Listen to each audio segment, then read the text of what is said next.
Hello friends, आता आपण बघणार आहोत लग्नानंतर होईलच प्रेम याचा 19 जानेवारीचा एपिसोड रिव्ह्यू.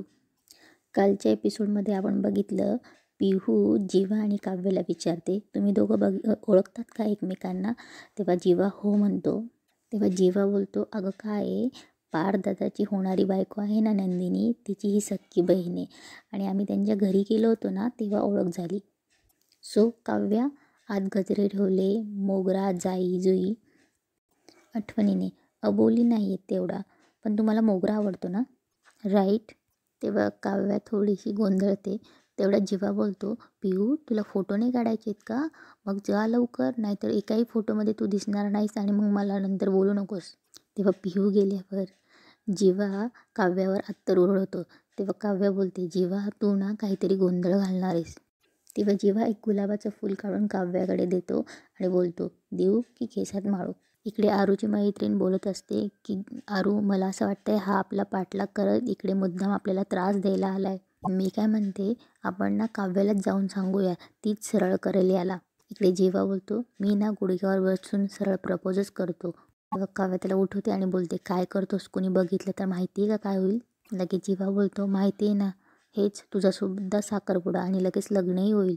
तू ना जीवा लटकवणार आहेस, मी जाते हां. तेव्हा जीवा बोलतो, अरे एक मिनिट, पण मी केलं आहे काय? बोलायलाही बंदी आहे का?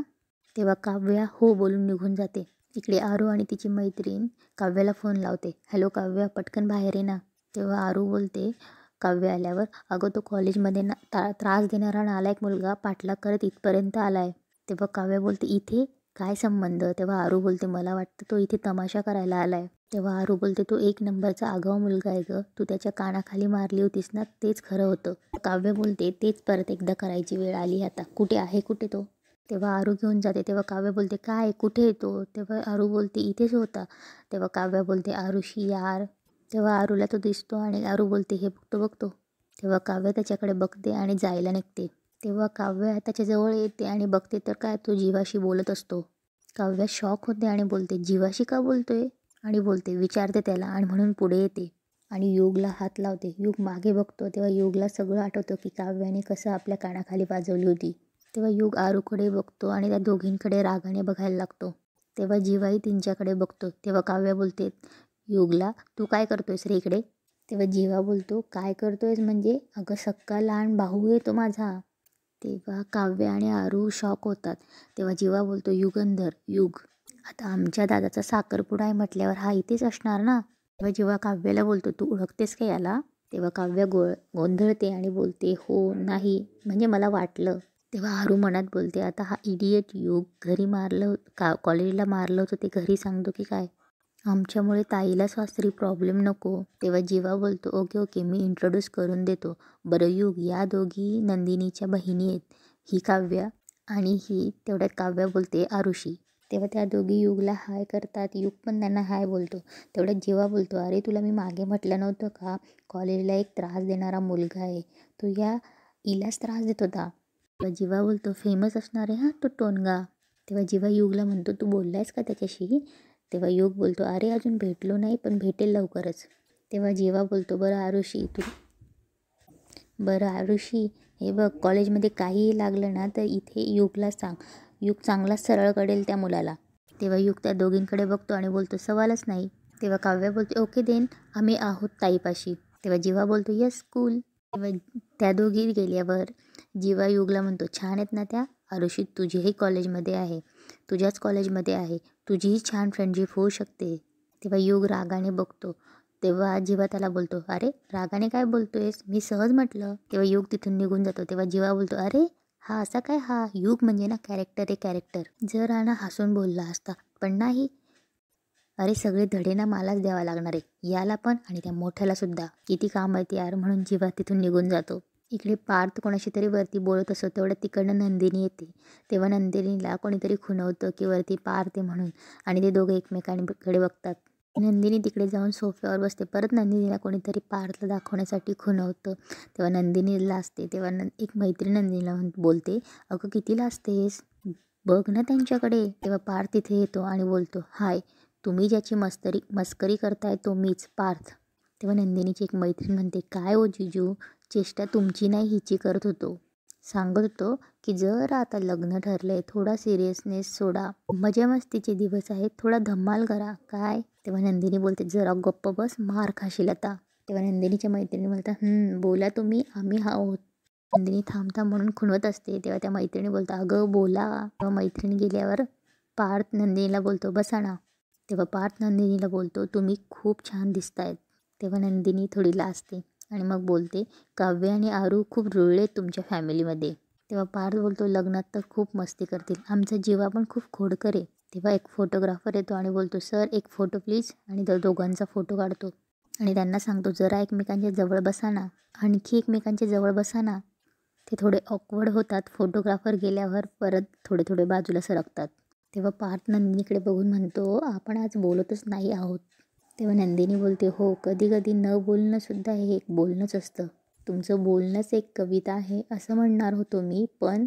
तेव्हा नंदिनी विचारते पण काय? तेव्हा पार्थ बोलतो तुम्हीच एक कविता आहात. परत एकमेकांकडे बघतात. नंदिनी लाजते. पार्थ उठतो आणि आणि थोडा पुढे जातो, परत मागे येतो आणि नंदिनीला विचारतो आपल्या लग्नाची तारीख काय ठरली आहे माहिती आहे? तेव्हा नंदिनी बोलते आई बाबा तर लगेच करू म्हणतायत. तेव्हा पार्थ विचारतो किती लगेच?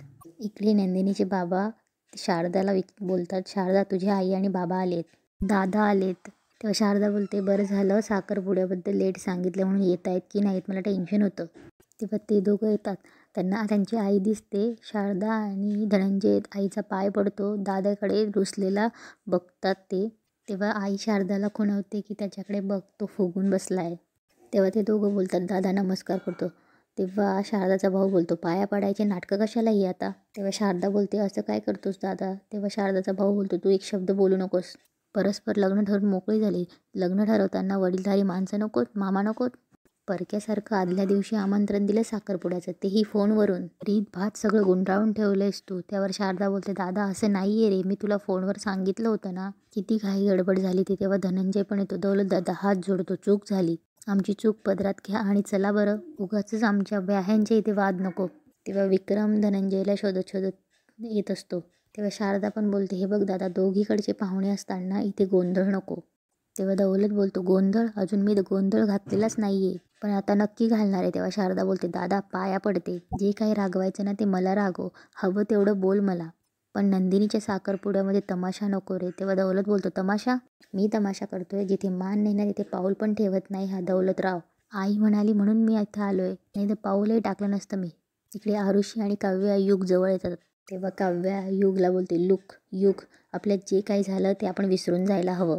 कोण चूक कोण बरोबर हे सगळं बाजूला ठेवून मी तुला सॉरी म्हणते, मनापासून म्हणते. कसं आहे आता आपण नातेवाईक होणार आहोत, ते पण जवळचे. मग असा राग डोक्यात ठेवून काय उपयोग, नाही का? हे बघ तुझा भाऊ तुझ्याकडे रडत आला असता तर तू काय केलं असतंस? लढला असतास ना तुझ्या भावासाठी. मी तेच केलं अरे, मीही लढले माझ्या बहिणीसाठी. ओके ते सगळं जाऊ दे, आता आपण एक फॅमिली होणार आहोत, काइंड ऑफ वन पार्टी. मग उगाच दोन वेगवेगळ्या पार्ट्या करून एकमेकांशी कशाला भांडायचं? समजून घेतलं पाहिजे आपण एकमेकांना. What do you think? तेव्हा युग त्या दोघींना बाजू करून निघून जातो. तेव्हा काव्या बोलते हा असा काय हा शेपूट वाकडं ते वाकडंच. काव्या बोलते आरू मला नाही वाटत हा ऐकेल. तेव्हा आरू पण बोलते मलाही. तेव्हा काव्या बोलते मी आलेच. इकडे शारदाचा भाऊ त्याच कारणावरनं त्या दोघांशी भांडत असतो. थोडं शारदाची आई बोलते अरे दौलत भाचीचा साखरपुडा आहे, घरातलं पहिलं कार्य आहे, राग सोड आणि काही तमाशा करू नकोस. तेवढं परत शारदा आणि धनंजय त्यांची माफी मागतो.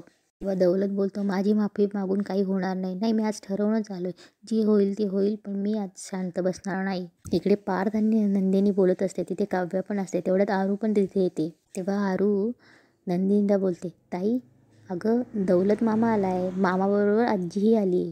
आरू बोलते ऐक ना, आणि नंदिनीच्या कानात बोलते मामा खूप चिडलाय कारण त्याला साखरपुड्याचं इन्व्हिटेशन लेट मिळालं. तेव्हा नंदिनी बोलते जरा बघून येतो काय झालंय ते. तेव्हा ते तिघी बहिणी तिकडे जातात. नंदिनी दौलतला आवाज देते मामा. नंदिनी बोलते मामा अरे काय रे इथे काय उभा आहेस, चल आज चल. तेव्हा दौलत म्हणतो मी तुझ्या आईवर रागवलोय. तेव्हा नंदिनी बोलते आईवरच रागवलायस ना, माझ्यावर नाही ना. तेव्हा दौलत नंदिनीच्या गालावर हात ठेवून म्हणतो ए वेडाबाई तुझ्यावर कसा रागवणार मी, माझी लाडकी भाची आहेस तू. तेव्हा काव्या रागाने बघून बोलते मामा. तेव्हा दौलत म्हणतो भाच्या आहात. नंदिनी मामाला घेऊन आत जाते आणि बोलते या आजी. तेव्हा शारदाची आई ते दोघं गेल्यावर बोलते बघितलंच आपण एवढा वेळ डोके फोड करतो काही परिणाम झाला नाही, पण नंदिनी आली तर मामा म्हणून हाक मारली आणि अगदी पार विरघळून गेला बघ. तेव्हा शारदाच्या आई आणि मामा, शारदाच्या आई आणि भावाची नंदिनीच्या सासरच्या मंडळींची ओळख करून देत असतात. इकडे साखरपुड्याचा विधी सुरू होतो. इकडे फार्म हाऊसमध्ये रम्या बसलेली असते. तेव्हा रम्याची आई तिच्याजवळ येते. सांग बरं काय करू तुझ्यासाठी? मग अशी म्हटली होती की नाही थोडा वेळ थांबते, मग आता सांग काय करू? आता तुला आवडतं म्हणून मी आईस्क्रीम आणणारच आहे, पण एवढं सांग ब्लॅक करंट की अजून काही? रम्या, ए बाळा, तुझा मूड चांगला व्हावा, तुला बरं वाटावं म्हणून आपण आलो आहेत ना इथे. तेव्हा रम्या बोलते, आई मी प्रयत्न करते पण बघ ना सगळे कसे वागतायत. तेव्हा रम्याची आई म्हणते, मला माहिती आहे, पण जर तुला एक सांगू, आज जर आपले बाबा असते ना तर आपल्यावर ही वेळ आलीच नसती. त्यांनी विक्रमला नक्की वठणीवर आणलं असतं, आपल्याला घरामधल्यांनी मान दिला असता. तेव्हा रम्या बोलते, आई अगं तू आत्ता म्हणालीस ना की आपण हसत खेळत राहायचं आणि आता तूच रडतेस. इकडे वसुताईची लहान बहीण बोलत असते. इतके फोन केले वसुताईला, रिंग पण वाजते, पण एकही फोन उचलत नाही आणि फोटोही अजून बघितलेले नाही आहेत. इकडे ब्राह्मण बोलतात की आता सगळ्या विधी पूर्ण झाल्या आहेत, नवरी मुलीला बोलवा. तेव्हा ब्राह्मण बोलतात, आपण आता पुढचा विधी सुरू करायचा का? तेव्हा विक्रम बोलतो, हो हो. तेवढ्यात मामा उठतो आणि बोलतो, थांबा. तेव्हा सगळे शॉक होऊन मामाकडे बघतात. काय चाललंय? काय काही रीत भात आहे की नाही? मुलीचा मामा आहे मी, मामा मला विचाराल की नाही? माझी परवानगी घ्याल की नाही? सुपारी फोडायचा मामाचा असतो ते राहिलं बाजूला, आणि काही रीती भाती काही नाहीच नाही. काय चाललं? हे सगळं गुंडाळून ठेवलं का तुम्ही?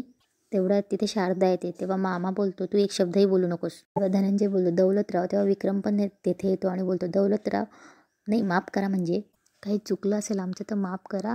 काय ना घाई गडबडीत राहून गेलं, पण काही हरकत नाही ना, काही चालीरीती आमच्याकडून राहिल्या असतील का नाही सांगा ना, आम्ही पूर्ण करू या. विक्रम दौलतला घेऊन जातो. तेव्हा विक्रम बोलतो, हे युग, आणि युग त्यांना टॉवेल टोपी देतो.